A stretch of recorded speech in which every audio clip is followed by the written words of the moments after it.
வணக்கம். பிஆர்டி தங்கம் வலைதள செய்தி சேனலின் செய்தியாளர் ஈஸ்வரன். செய்திகள் வாசிப்பது கீதா.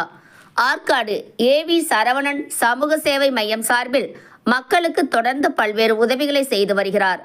ஆற்காடு ஏவி சரவணன் சமூக சேவை மையத்தின் நிறுவனர் ஏவி சரவணன் அவர்கள், பூமி தட்பவெப்ப நிலைக்கேற்றவாறு இப்பொழுது குளிர்காலம் தொடங்கிவிட்டது.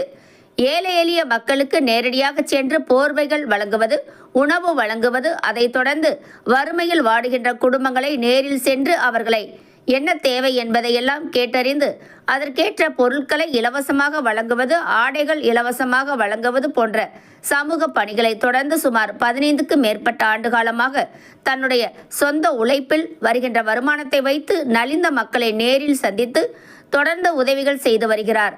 ஆற்காடு நகரத்தைச் சேர்ந்த ஏவி சரவணன் மைய அமைப்பின் நிறுவனர் அவர்கள் மேலும் அவரோடு இணைந்து சமூக பணிகளை செய்வதற்கு ஏழை எளிய குடும்பங்களை உதவி செய்து அவர்களையும் வாழ்க்கையில் முன்னேற செய்வோம் என்ற சமூக ஆர்வலர்களையும் அன்புடன் அழைக்கின்றார். செய்திக்காக ஆற்காடு நகரத்திலிருந்து ஈஸ்வரன்.